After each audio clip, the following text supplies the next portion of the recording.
Hi friends, எல்லாத்துக்கும் வணக்கங்க. இன்றைக்கி வந்து பார்த்திங்கன்னா, இந்த கழுத்தை சுற்றியுள்ள கருவளையங்கள் போகிறக்கு தான் டிப்ஸுங்க.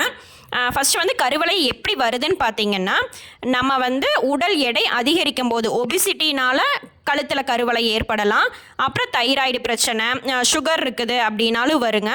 அப்புறம் ரொம்ப நாளாக நம்ம செயின் வந்து அதிக நாள் யூஸ் பண்ணிகிட்டு இருக்கிறோம்னால அந்த தாரையில் கருவளையங்கள் ஏற்படலாம். அது எப்படியெல்லாம் நம்ம போக்கலான்னு பார்க்கலாங்க. ஃபஸ்ட்டு வந்து கிளென்சிங் பண்ணிக்கலாம். அதாவது அந்த போர்ஸ் வந்து ஓப்பன் பண்ணுறக்காக நம்ம வந்து கிளென்சிங் பண்ணலாங்க. அது எதுலேன்னு பார்த்தீங்கன்னா, இந்த வெள்ளை உளுந்து எடுத்துக்கோங்க. வெள்ளை உளுந்து வந்துட்டு 2 டேபிள் ஸ்பூன் எடுத்து ஒரு அரை மணி நேரம் இல்லை 1 மணி நேரம் கூட நீங்கள் ஊற வச்சுக்கலாம். 1 மணி நேரம் ஊற வச்சிங்கன்னா நல்லா அந்த பால் வரும். அதுக்கப்புறம் அதை வந்துட்டு பால் நம்மளோட மாட்டுப்பாலோ இல்லை பேக்கெட் பாலோ எதுனாலும் காய்ச்சாதோ ஆனால் வந்து ஆறி இருக்கணும். ஆறின பால் வந்துட்டு ஊற வச்சுக்கோங்க. தண்ணியில் ஊற வைக்க வேண்டாம், பாலில் ஊற வைங்க. இந்த வெள்ளை உளுந்தில் பார்த்தீங்கன்னா இயற்கையாகவே ஆன்டிசெப்டிக் ப்ராப்பர்ட்டி இருக்குது. அதாவது சுண்ணாம்பு சத்து அதிகமாக இருக்கிறனால நம்மளுக்கு வந்து அந்த ஓட்டைகளை எல்லாம் வந்து ஓப்பன் பண்ணுறதுக்கு ரொம்பவே யூஸ்ஃபுல்லாக இருக்குங்க. அதுக்கப்புறம் 1 மணி நேரம் கழித்து நம்ம இந்த உளுந்து வந்து பாலில் நல்லா ஊறி வந்துடுங்க. நல்லா பொதுன்னு ஊறி இருக்கும். அது வந்து நம்ம மிக்சி ஜாரில் போட்டு அரைச்சி எடுத்துக்கலாங்க. ஃபஸ்ட்டு வந்து இந்த மாதிரி தருன்னு அரைச்சி எடுத்துக்கங்க. அதுக்கப்புறம் கொஞ்சம் கொஞ்சமாக பால் சேர்த்து நல்லா நைஸாக அரைச்சி எடுத்துக்கோங்க. கண்டிப்பாக பால் சேர்த்து தாங்க அரைக்கணும். ஏன்னா அந்த பால் தான் வந்துட்டு நம்மளுக்கு வந்து நல்லாவே அந்த அழுக்கை எடுத்து கொடுக்கக்கூடிய தன்மை பாலில் இருக்குங்க. பாலில் வந்து அந்த க்ரீமி டெக்ஸ்சர் தண்ணியாட்டு அது இருக்கும்போது நம்மளோட கழுத்தை சுற்றியுள்ள அந்த கரும்புள்ளிகளுக்குள்ள அந்த தோலுக்குள்ளே வந்து நல்லா ஊடுருவி போய் அதில் வந்து விட்டமின்ஸு பிக்மெண்ட்ஸ் எல்லாம் இருக்கிறனால அந்த போர்ஸ் அதை வந்து போர்ஸ் ஓப்பன் பண்ணி அந்த அழுக்கையெல்லாம் வெளியில் கொண்டு வர திறமை வந்துட்டு பாலுக்கு மட்டும்தாங்க இருக்குது. அதனால் அந்த பாலையவே நல்லா நம்ம இந்த மாதிரி பால் உளுந்து அரைச்சி வச்சதை நல்லா இந்த மாதிரி மசாஜ் பண்ணிக்கோங்க. ஒரு 5லிருந்து 10 நிமிஷம் வரைக்குமே நல்லா இந்த மாதிரி நம்ம கழுத்தை சுற்றி எங்கெங்கே கருப்போ பின்னாடி கழுத்தை சுற்றி உள்ள பகுதிகளெல்லாம் அந்த உளுந்தும் பாலும் சேர்க்கும் போது நம்மளுக்கு வந்து அந்த போர்ஸ் ஓப்பன் பண்ணி அந்த அழுக்கையெல்லாம் வெளியில் நல்லா ஊற வச்சு அழுக்கையெல்லாம் வெளியில் கொண்டு வருங்க. நம்மளோட வாய் சுற்றி மூக்கு சைடுலையெல்லாம் இருக்கிற அந்த கருப்புக்கு எல்லாமே இந்த மாதிரி நல்லா ஒரு சர்க்குலர் மோஷனில் மசாஜ் பண்ணிக்கோங்க. ஒரு 10 நிமிஷம் நல்லா மசாஜ் பண்ணிங்கனாவே நம்ம போர்ஸ் ஓப்பன் ஆகி அழுக்கு ஃபுல்லாக வெளியில் வந்துடுங்க. அதுக்கப்புறம் நம்ம இந்த மாதிரி ஒரு காட்டன் துணியிலையோ இல்லை நம்ம ரெகுலராக யூஸ் பண்ணுற டவல்லையோ வந்துட்டு அதை நல்லா தொடச்சி எடுத்துருங்க. அதுக்கப்புறம் வந்து ஸ்க்ரப்பிங் பண்ணிக்கலாங்க. ஃபஸ்ட்டு வந்து அழுக்க ஊற வச்சு வெளியில் கொண்டு வந்துட்டோம். அதுக்கப்புறம் அந்த கருப்பாக இருக்கிறத எடுக்கிறக்காக தான் ஸ்க்ரப்பிங் பண்ணுறேங்க. ஸ்க்ரப்பிங் பண்ணுறக்கு நம்ம வந்து வெள்ளை சர்க்கரை வந்து 1 டீஸ்பூன் எடுத்துக்கோங்க. White sugar 1 teaspoon. அதுக்கப்புறம் லெமன் வந்துட்டு அதில் இருக்கிற கொட்டைகளெல்லாம் எடுத்துட்டு இந்த மாதிரி அந்த சர்க்கரையில் தொட்டு ஸ்க்ரப் பண்ணிக்கலாங்க. சுகரில் வந்து பார்த்திங்கன்னா கிளைகாலிக் ஆசிட் இருக்குது. கிளைகாலிக் ஆசிட் தான் வந்துட்டு அந்த கருப்பு கலரில் இருக்கிற அழுக்கை வந்துட்டு அப்படியே அரிச்சு கொண்டு வருங்க. எக்ஸ்ஃபோலியேட் பண்ணி வரும். நம்ம இந்த மாதிரி ரவுண்டாக நம்ம சர்க்குலர் மோஷனில் ஃபுல்லாக மசாஜ் பண்ணிக்கணுங்க. சுகரில் இருக்கிற கிளைகாலிக் ஆசிட் தான் வந்து அந்த கருப்பாக இருக்கிற அழுக்கையெல்லாம் ஃபுல்லாக எடுத்து கொண்டு வருங்க.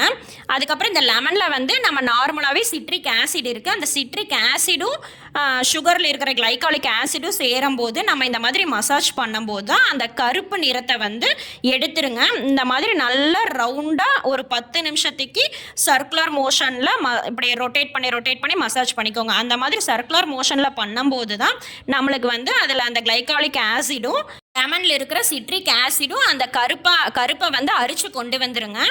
இந்த மாதிரி ஒரு 10 நிமிஷத்துலேருந்து ஒரு 1/4 மணி நேரம் கூட நீங்கள் நல்லா இந்த மாதிரி மசாஜ் பண்ணி விட்டுருங்க. இதுக்கு பேர் தான் ஸ்க்ரப்பிங்க. ஃபஸ்ட்டு வந்து கிளென்சிங் பண்ணி அந்த போர்ஸ் ஓப்பன் பண்ணிக்கலாங்க. அதுக்கப்புறம் ஸ்க்ரப்பிங் பண்ணி இந்த கருப்பு அழுக்கு ஃபுல்லாக எடுத்துடலாம். எங்கெங்கே உங்களுக்கு வந்து வாயை சுற்றி அந்த மூக்குக்கு கீழே அதுக்கப்புறம் கையில் முட்டிலையெல்லாம் கருப்பாக இருக்கும். அதுக்கெல்லாம் கூட இந்த மாதிரி ஸ்க்ரப் பண்ணிக்கலாங்க. ஸ்க்ரப் பண்ணிவிட்டு இந்த மாதிரி காட்டன் கிளாத்தில் ஃபுல்லாக தொடச்சி எடுத்துக்கோங்க.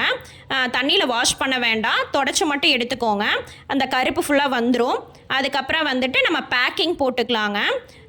பேக்கிங்க்கு வந்து முல்தானி மெட்டி பவுடர் யூஸ் பண்ணிக்கோங்க. முல்தானி மெட்டி வந்து ஒரு 2 டேபிள் ஸ்பூன் எடுத்துக்கோங்க. அதுக்கப்புறம் வந்துட்டு ரோஸ் வாட்டர் பன்னீர் வந்து நம்மளுக்கு அந்த கலக்கறக்கு தகுந்த மாதிரி ஆட் பண்ணிக்கோங்க. ஃபஸ்ட்டு ஒரு மூடி ஊற்றி ஆட் பண்ணுங்கள். அப்புறம் தேவைப்பட்டால் நம்ம கொஞ்சம் கொஞ்சமாக ஆட் பண்ணிக்கலாம். அதுக்கப்புறம் பார்த்திங்கன்னா தேன் யூஸ் பண்ணிக்கோங்க. ஹனி வந்து ஒரு 1/2 டீஸ்பூன் யூஸ் பண்ணிக்கோங்க. பேக்கிங்க்கு வந்துட்டு முல்தானி மெட்டி, ரோஸ் வாட்டர் ப்ளஸ் ஹனி இந்த மூணையும் வந்துட்டு நம்ம நல்லா ஆட் பண்ணிவிட்டு கலக்கி எடுத்துக்கலாங்க. கலக்கிட்டு நார்மலாக நம்ம வந்து முல்தானி மெட்டி நம்மளுக்கு எப்படி யூஸ்ஃபுல் ஆகுதுன்னு பார்த்தீங்கன்னா, அந்த முல்தானி மெட்டியில் இருக்கிற மினரல்ஸ் வந்துட்டு கிருமி நாசினியை ஆக்ட் ஆகி அதில் இருக்கிற அழுக்குகள் எல்லாம் எடுத்துருங்க. இறந்த செல்களை எல்லாம் எடுத்துட்டு நம்மளுக்கு முகப்பரு வராமல் பாதுகாத்துக்கும். அதுக்கப்புறம் அந்த கருமை நிறத்தை போக்கி நல்லா பொலிவாக வச்சுருக்குங்க. மெயினாக இந்த முல்தானி மெட்டி வந்து எப்படி வருது, எப்படி தயாரிக்கிறாங்கன்னு பார்த்தீங்கன்னா, களிமண் தாங்க. களிமண் எங்கிருந்து கிடைக்குதுன்னா, இந்த பாகிஸ்தானில் இருக்கிற தார் ரீஜியன்ஸில் வந்து அந்த களிமண்ணை வந்து இருக்குமாமாங்க. அந்த களிமண்ணை எடுத்துகிட்டு வந்து தான் அந்த களிமண்லேருந்து தயாரிக்கப்படுறது இந்த முல்தானி மெட்டிங்க. அதுக்கப்புறம் ரோஸ் வாட்டர் எதுக்கு ஆட் பண்ணுறோன்னு பார்த்தீங்கன்னா, நம்மளோட பன்னீர் ரோஸில் இருந்து தான் இந்த ரோஸ் வாட்டர் தயாரிக்கப்படுறாங்க. பன்னீர் ரோஸ் அரைச்சி அதில் வர ஆயில் தாங்க ரோஸ் வாட்டர். அதில் வந்து விட்டமின் ஏ அண்ட் சி இருக்கிறனால நம்மளுக்கு வந்து நல்லா அது ஷைனிங் கொடுக்குதுங்க. ஸ்கின்னுக்கு வந்து நல்லா ஷைனிங் கொடுக்குறதுக்கு தான் ரோஸ் வாட்டர் ஆட் பண்ணுறோம். அதுக்கப்புறம் ஹனி எதுக்கு ஆட் பண்ணுறோன்னு பார்த்தீங்கன்னா, அதில் வந்துட்டு அமினோ ஆசிட்ஸ், விட்டமின்ஸ், மினரல்ஸ் எல்லாம் இருக்கிறனால கிருமி நாசினியை ஆக்ட் ஆகுதுங்க. இயற்கையாகவே அதில் கிருமி நாசினி ஆக்ட் ஆகி நம்மளோட பாக்டீரியா அழுக்குகளை எல்லாம் எடுத்துட்டு நல்லாவே நம்மளுக்கு ஸ்கின் வந்து வறண்டு போகாமல் இருந்து நல்லா ஷைனிங்காக இருக்குங்க. இந்த 3 தான் பேக்கிங்க்கு ஆட் பண்ணுறோம். முல்தானி மெட்டி, ரோஸ் வாட்டர் ப்ளஸ் ஹனி. இந்த 3ஐயும் வந்துட்டு ஒரு 1/2 மணி நேரம் பேக் போட்டு வச்சுருந்துட்டு நம்ம வந்து குளிர்ந்தண்ணியில் வாஷ் பண்ணிக்கலாங்க. கண்டிப்பாக குளிர்ந்தண்ணியில் தான் வாஷ் பண்ணணும். அதுக்கப்புறம் வந்துட்டு எனி மாய்ஸ்சரைசர், எந்த பிராண்ட் மாய்ஸ்சரைசர் வேணாலும் நீங்கள் அப்ளை பண்ணிக்கலாம்.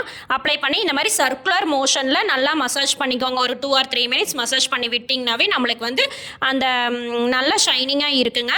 இது வந்து பார்த்தீங்கன்னா ஒரு வாரத்தில் ஒரு நாளைக்கு ஒரு 3 டைம் பண்ணிங்கனாவே நல்லா கழுத்தில் இருக்கிற கருப்பெல்லாம் போயிருங்க. ட்ரை பண்ணி பாருங்கள்.